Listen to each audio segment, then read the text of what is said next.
2019년부터 불어닥친 코로나는 우리를 한 번도 가보지 못한 길을 2년 동안 걸어오게 했습니다. 아무런 준비 없이 맞이한 이 코로나는 전 세계를 우왕좌왕하게 만들었고, 아직도 질병의 정체조차도 잘 파악하지 못해서 어느 지침에 따라서 살아야 이 어려운 이 팬데믹의 시대를 살아야 될지 알지 못하게 되었습니다.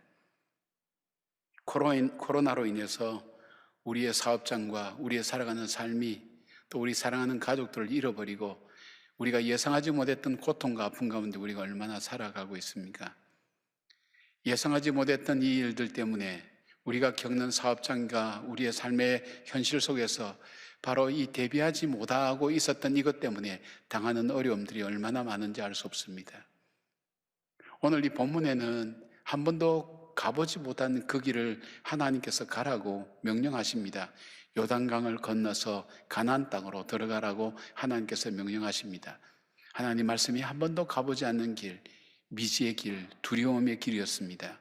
왜 두려움이냐? 이 길은 40년 전에 이 근처에 왔다가 다시 되돌아갔던 길이기도 하면서 실패의 길이기도 하면서 그들의 능력으로는 걸을 수 없는 길이었기에 그들은 두려워서 불안해했습니다.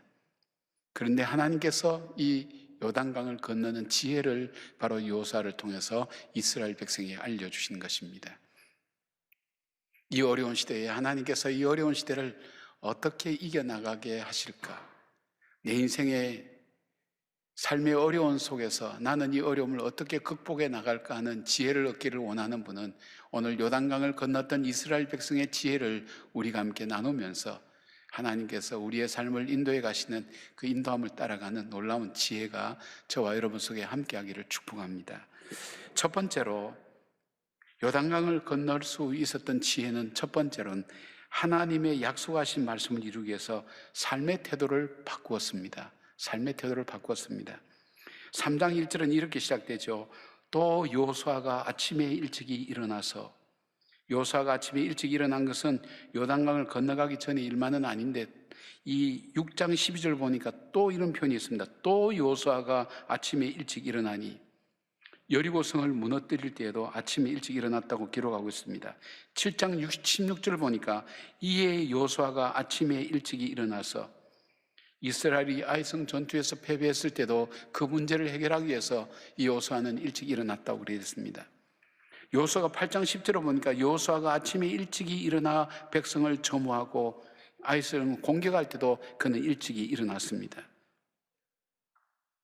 여러분, 이것은 무엇을 말합니까? 여호수아가 아침에 일찍 일어났다는 것을 성경은 왜 계속해서 반복해서 기록하고 있습니까? 이것은 뭘 말하는가 하면 여호수아의 삶의 자세가 바뀌어졌다는 것을 말합니다. 사실 여호수아는 어땠습니까? 여호수아 1장 불과 한 장만 넘기면 1장에 여호수아는 두려웠습니다. 무서웠습니다. 자기 장막 안에 들어가서 한 걸음도 나가지 못한 사람이었습니다. 그런데 그에게 임했던 하나님의 말씀, 주의 음성을 듣고 그는 용기를 내어서 두려움의 장막을 박차버리고 나와서 지금 하나님의 언약하신 땅을 이루기 위해서 그 약속의 땅을 향해서 나가는데 삶의 자세를 바꾼 것을 이야기합니다. 아침에 일찍 일어나서. 커닝워크라는 학자는 성공하는 사람은 네 가지가 다르다고 얘기합니다. 남다른 지능이 있든지 지식이 있든지 기술이 있든지 그리고 삶의 태도가 있든지, 이런 것이 있는 사람은 다른 사람과 다르게 산다는 것입니다. 그 중에서도 삶의 태도가 그 사람의 성공과 실패를 좌우하는 일에 무려 93%가 된다는 것입니다. 우리가 흔히 말하는 저 사람은 머리가 특별해, 특별한 기술이 있어, 특별한 지식이 있어, 이것이 그 인생을 좌지우지할 것 같지만 이것은 불과 다 합쳐서 7%밖에 되지 않고 인생의 성공과 불행을 좌우하는 것은 내가 그 일이 일어났을 때 그 일을 어떤 태도로 맞이하고 받아들이냐에 따라서 93%가 실패와 성공을 좌우할 정도로 삶의 태도를 바꾼다는 것은 중요하다는 것입니다. 여호수아가 왜 삶의 태도를 바꿀 수밖에 없었을까요? 그 삶의 태도를 바꾸기 전에는 어떻게 했을까요? 여호수아는 모세와 자기를 비교합니다. 모세는 궁정에서 40년, 광야에서 40년 훈련을 받고 이스라엘 백성을 훈련시키고 인도하기에 훈련을 참 많이 받은 사람이었습니다. 게다가 하나님의 능력이 함께했던 것을 그는 옆에서 지켜보았습니다. 그런데 자기는 아무것도 가지고 있지 않았습니다. 왕궁에서 리더십 훈련을 받은 것도 아니요, 광야 생활을 통해서 훈련을 받은 것도 아니라 그냥 모세를 도와주는 역할을 하면서 옆에서 지켜볼 때 모세와 자기를 비교하니까 자기 능력이 너무나 초라하고 부족하고 이 사명을 감당하기에 나는 아무것도 아니라는 것, 그런 어떤 두려운 마음속에 그는 마음속에서 일어설 수가 없었습니다. 그리고 자기와 함께한 백성들을 보았습니다. 이 백성들이 숫자가 참 많지만 이 백성들이 지난 광야 40년 동안 모세와 함께하면서 보여주었던 이들의 태도는 원망과 불평밖에 없었습니다. 원망과 불평하는 그 군중을 데리고 어떻게 이 전쟁을 치르며 약속의 땅으로 갈 수 있을까? 차라리 없는 것보다 못하다는 생각을 할 수밖에 없었습니다. 여러분도 원망과 불평하는 사람과 함께 공동체를 이루어서 일을 해보셨나요? 얼마나 그 공동체 생활이 어려운지 알 수가 없습니다. 바로 여호수아는 그것을 잘 알았습니다. 모세가 고통당하는 걸 봤기 때문입니다. 지금까지는 어쩌면 광야를 평탄하게 살아왔는지 모르지만 이제 요단강을 건너는 것부터 어렵지만 그 앞에 기다리고 있는 여리고성부터 이 가나안 땅의 이 군사들과 싸워야 되는 이 전쟁은 죽고 사는 문제와 더 심각한 문제가 담겨져 있습니다. 쉽게 말하면 내가 내 능력으로 감당하기에 너무나 큰 일들이 내 앞에 기다리고 있다는 것 자체가 여호수아로 하여금 주저앉게 만들었습니다. 그런데 하나님께서 찾아오십니다. 하나님께서 말씀하십니다. 가장 절망의 때에 찾아오셨습니다. 그리고 말씀합니다. 내가 너와 함께 하겠다고. 내가 너와 함께 하겠다고. 내가 너를 떠나지 않겠다고. 그리고 내가 저 땅을 반드시 너에게 주겠다고. 두려워하지 말고 염려하지도 말고, 네가 하나님의 말씀을 좌로나 우로나 치우치지 말고 그 말씀대로 순종하여 지키면 내가 반드시 저 땅을 너에게 갖도록 차지하도록 주겠다는 하나님의 약속과 그 음성을 듣고 그가 일어나서 다시 그가 하나님의 약속하신 그 땅을 향해 가기 시작했다는 것입니다. 그가 현실을 바라보고 자신을 바라보고 환경을 바라볼 때 좌절을 할 수밖에 없던 그 가운데서 하나님의 음성을 들었을 때 그 음성 말씀 하나만으로, 그 말씀으로 다시금 용기를 내서 그 약속을 믿고 이 두려움을 박차고 일어나서 그 하루를 용기 있게 사명을 향해 그 주님께서 명령하신 그 명령을 이루기 위해서 걸어갔던 그 하루하루, 그 삶이 여호수아의 역사가 되었고 여호수아서의 역사가 되었습니다. 우리에게도 그런 하나님의 음성을 들어야 될 필요가 있지 않을까요? 윈스턴 처칠의 연설을 듣는 영국의 백성들의 마음이 바뀌었다면 하물며 하나님의 음성을 듣고 하나님의 말씀을 듣던 우리 마음속에 현실의 패배의식 속에 젖어 있는 것이 아니라 거기서 다시 일어서서 나는 할 수 있다고, 내게 능력 주신 자에서 내가 모든 걸 다 할 수 있다는 하나님의 말씀 믿고 다시 일어서야 될 수 있지 않겠습니까? 사랑하는 여러분, 여러분의 신앙 속에서 아침 일찍 일어나는 여호수아의 자세와 태도가 있기를 주님의 이름으로 축복합니다. 용기와 희망을 갖는 여호수아의 그 놀라운 은혜와 그리고 비전과 꿈이 여러분의 꿈과 비전 되기를 주의 이름으로 축원합니다. 두 번째로 요단강을 건너는 두 번째 방법, 지혜는 무엇입니까? 하나님의 인도하심을 따라 건너야 된다는 것입니다. 하나님께서는 요단강을 건너는 방법을 알려줍니다. 이스라엘 백성 스스로는 건너갈 수가 없습니다. 하나님이 건너는 방법을 알려줍니다. 3절 4절에 백성에게 명령하여 이르되 너희는 레위 사람 제사장들이 너희 하나님 여호와의 언약궤 매는 것을 보거든 너희가 있는 곳을 떠나 그 뒤를 따르라. 그러나 너희와 그 거리 사이가 2000규빗쯤 되게 하고 그것에 가까이 하지는 말라. 그리하면 너희가 행할 길을 알리니 너희가 이전에 이 길을 지나보지 못하였음이니라 하니라. 하나님은 한 번도 경험해보지 못한 이 미지의 미래를 걸어갈 때에 그들에게 주신 지침이 무엇인가 하면 요단강을 건널 때에도 너희들은 다른 것을 보지 말고 하나님의 법궤가 앞서가는 법궤를 보라는 것입니다. 하나님의 인도하심을 따르는 것입니다. 이 법궤라는 이 단어가 3장에서 9번, 4장에서 7번 언급되고 있고 대명사를 통해서 4번이나 더 간접적으로 언급되어 있는 이유가 있습니다. 위기와 어려움 속에서, 일촉즉발의 어떤 위기 속에서 이 하나님의 언약궤가 강조되고 있는 이유는 하나님의 언약궤만을 바라보고 가라는 것입니다. 그 하나님의 언약궤는 바로 하나님의 임재하심과 인도하심의 상징이었습니다. 하나님이 친히 앞서 가시겠다는 것입니다. 하나님이 이미 친히 앞서 가신다는 것입니다. 그 하나님이 친히 앞서 가시는 것을 보고 그냥 따라만 가라는 것입니다. 그런데 다음 말씀이 있습니다. 제임스 몽고메리 보이스 목사님은 이 언약궤는 모세와 동일하게 동행하셨던 하나님이시며 아브라함에게 언약을 하신 하나님이시며 세상을 창조하신 동일한 분이라는 것입니다. 아마 여호수아는 아브라함의 하나님, 창조하신 하나님에 대한 생각은 별로 없을 거예요. 그러나 모세는 그는 가까이서 봤어요. 모세가 하나님과 교제하며 하나님과 만나며 하나님께서 모세를 도우고 모세로 하여금 승리하게 하고 여기 광야 생활을 여기까지 하게 하신 그 능력의 하나님, 그래서 여호수아가 힘을 얻은 것이 그 능력의 하나님. 여호수아야, 너가 모세를 알지? 모세가 정말 능력 있게 했지. 모세가 그렇게 능력 있게 살았던 이유가 어디 있니? 그것은 모세에게 있었던 것이 아니야. 나 전능하신 하나님이 그 모세와 함께 했기 때문이야. 그 전능하신 하나님이 이제 너와 함께 할 거야. 그 약속의 말씀을 그는 붙잡았단 말입니다. 그러기에 그 하나님, 능하신 하나님이 앞서 가시는 것을 보게 합니다. 그런데 다른 말씀을 또 하나 주십니다. 4절 보니까 그러나 너희와 그 사이 거리가 2000규빗쯤 되게 하고 그것에 가까이 가지는 말라. 그리하면 너희가 행할 길을 알리니 너희가 이전에 이 길을 지나보지 못하였음이라 아니라. 한 번도 가보지 않는 길이에요. 그런데 이 법궤를 앞세우고 법궤를 따라가되 2000규빗, 즉 900m 정도는 뛰어서 가라는 것입니다. 법궤가 하면 한 900m, 인간의 시력으로 일반적으로 볼 수 있는 거리가 1km 정도 된다 그러거든요. 900m 정도를 뛰어놓으라는 거예요. 그러면 사람들이 갈 때 앞사람의 뒤통수를 보고 가는 게 아니라 법궤를 보고 간다는 거예요. 여러분 한번 생각해 보십시오. 자, 물 속을 지나가는 겁니다. 물을 지나가는 겁니다. 그럼 옆에는 이 물이 세워져서 이 물소리가 샤샤 하는 소리가 들리고 언제 합쳐질지 모르는 그런 소리가 들립니다. 요단강이 갈라져 있으니까.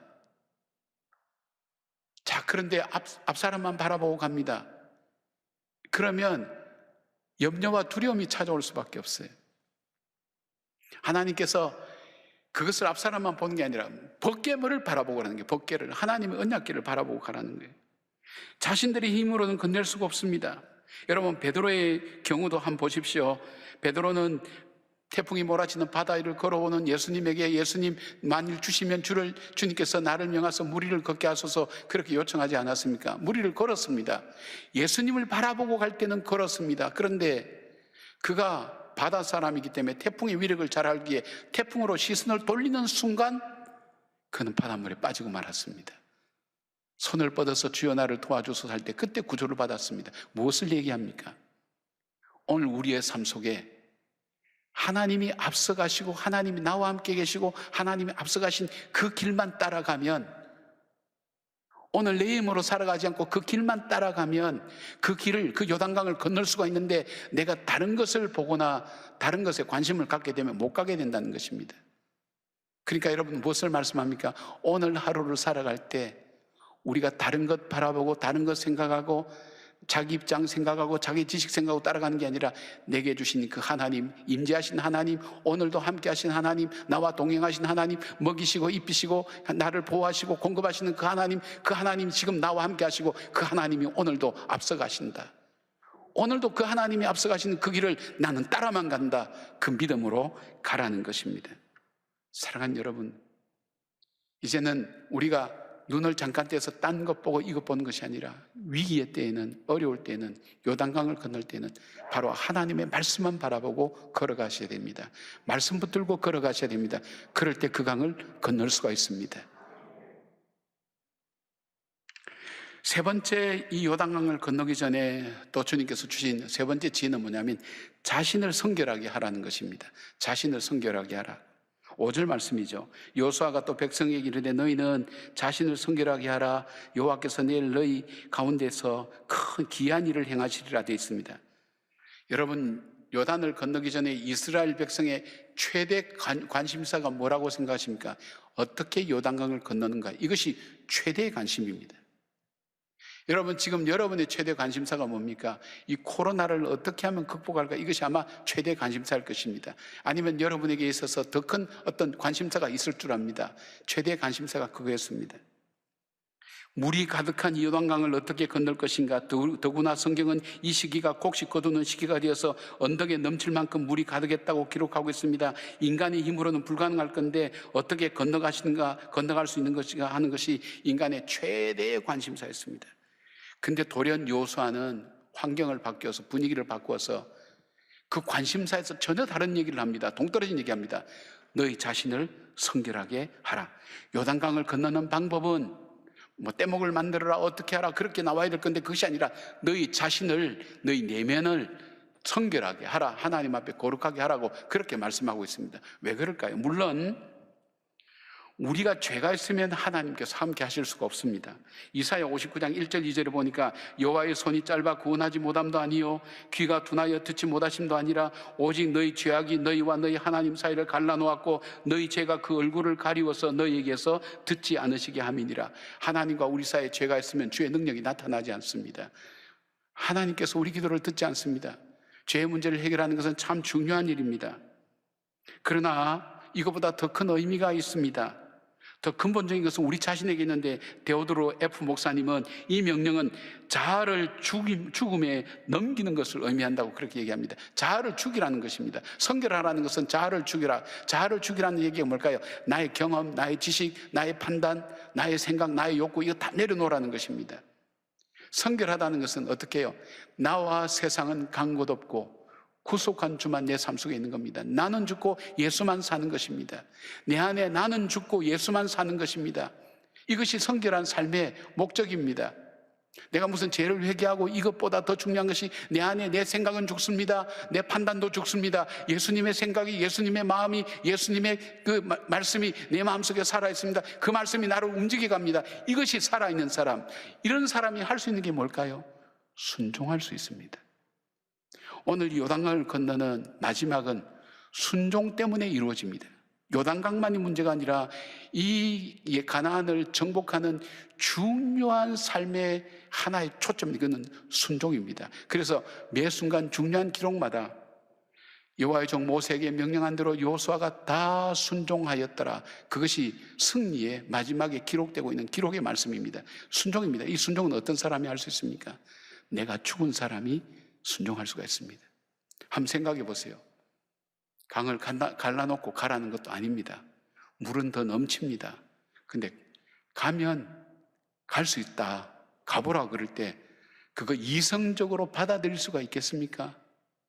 경험적으로 받아들일 수 있겠습니까? 적어도 경험이 있다면 뭐 우리 조상들이 겪었던 저 홍해는 갈라놓고 가라고 해서 했는데 지금 우리는 갈라놓지도 않고 그냥 가면 해결이 된다 그러는데 뭐 방법이나 이유도 없고 그냥 하나님이 하시겠다 그러는데 거기에 무슨 설명도 없고 아무 이유도 없어요.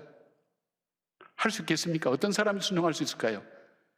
나를 다 내려놓고 그 말씀만 붙들고 가는 사람이 승리할 수 있는 겁니다. 이것이 성결한 삶입니다. 하나님 말씀대로 사는 것을 말합니다. 내 자아를 죽인 사람, 그럴 때에 이 요단강을 건너갈 수 있게 되는 것입니다. 성결의 문제는 바로 이런 것입니다. 여러분, 하나님의 관심은 이스라엘 백성이 요단강을 건너는 데 있지 않습니다. 좀 죄송한 말씀인데 하나님은 이 백성들을 출애굽한 지 15일이면 들어가게 하는 이 땅을 이 근처 와서 다시 이들이 말을 안 들으니까 40년간을 광야를 뺑뺑이 돌렸습니다. 그렇다면 하나님께서 약속하신 대로 이 땅을 주시긴 주시겠지만은 이 땅을 차지하기 위해서 요단강 건너는 거 하나님의 관심사 아닙니다, 여러분. 여러분 잘 생각하십시오. 하나님은 여러분이 지금 가장 큰 문제라고 생각하는 그 문제에 관심이 없으세요. 표현을 제가 좀 이렇게 극단적으로 한다면 하나님은 여러분의 문제에 관심이 없으세요. 하나님의 관심은 여러분 자신이에요. 여러분 자신이 변하지 않는데, 여러분 자신이 믿음이 없는데 요단강 건너가면 뭐합니까? 그 강 건너가서 여리고성 차지했지만 다 쫓겨나지 않았습니까? 먼 데 있더라도 그 마음이 성결하게 됐을 땐 주께서 땅끝에서도 불러서 그 자리에 두시지 않았습니까? 그렇다면 주요 목적은 뭘까요? 우리 마음의 문제예요. 믿음의 문제예요. 믿음이 온전히 주님만을 신뢰할 때, 그 믿음 가지고 갈 때 축복의 통로로 사용될 수가 있는 겁니다. 우리나라가 보니까 부자 나라 17개 국가에서 우리 인생을 가장 의미 있게 하는 것이 뭐냐 하니까 우리나라의 1위가 뭐냐면 물질이라고 그랬어요. 아주 특별한 대답이에요. 다른 나라는 가정, 뭐 이런 여러 가지 그런 걸 했는데 우리나라 사람만 물질이다 그랬어요. 물질이 우리 인생을 의미 있게 만든다 그랬어요. 물질이 모든 것의 주인이 되어가고 있는 거예요. 아닙니다, 여러분. 하나님께서 우리에게 관심은 바로 하나님입니다. 내가 믿는지 아니 믿는지. 이 표현은 어디에 나옵니까? 이스라엘 백성이 광야 처음 이 광야길을 건너와서 신명기서에 보면 그런 말씀 나오지 않습니까?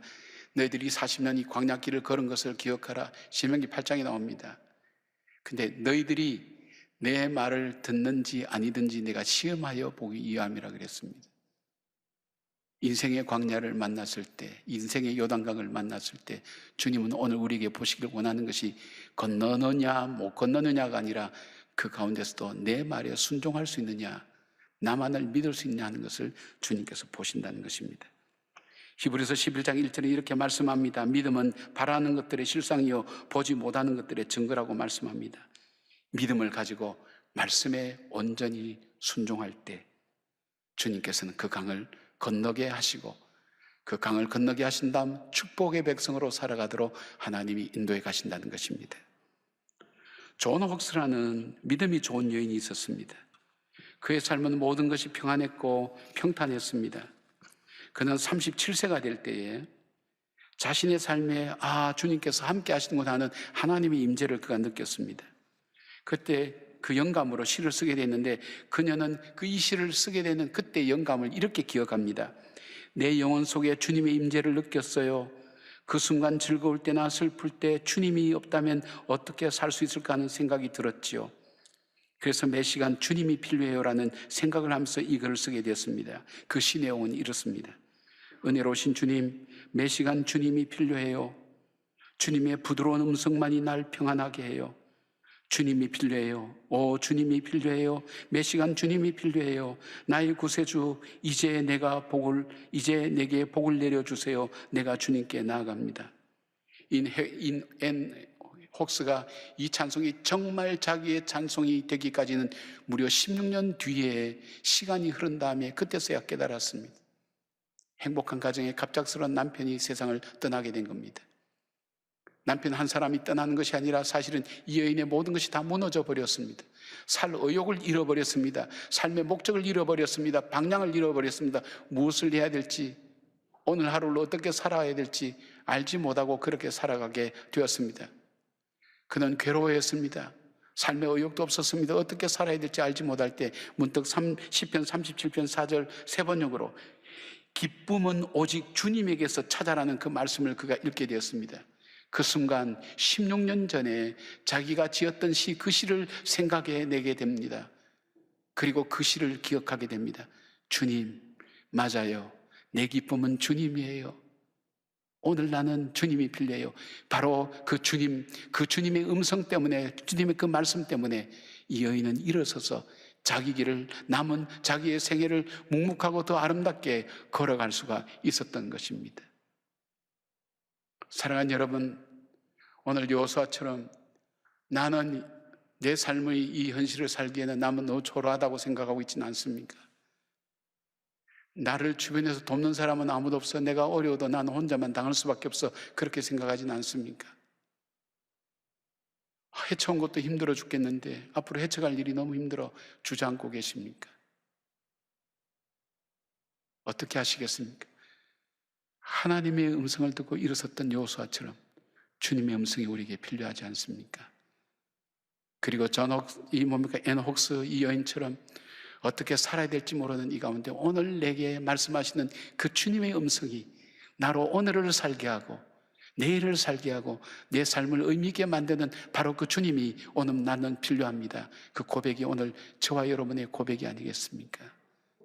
그 고백의 찬양, 우리가 함께 찬양하며 오늘도 이 시간도 나와 함께 계시면 내 앞서서 가시는 그 주님을 따라가는 그래서 인생의 요단강을 건너가는 고난과 시련을 이겨내는, 반드시 믿음으로 극복하고 가나안 땅을 차지하는 바로 여호수아의 승리가 여러분의 승리가 되기를 주의 이름으로 축원합니다.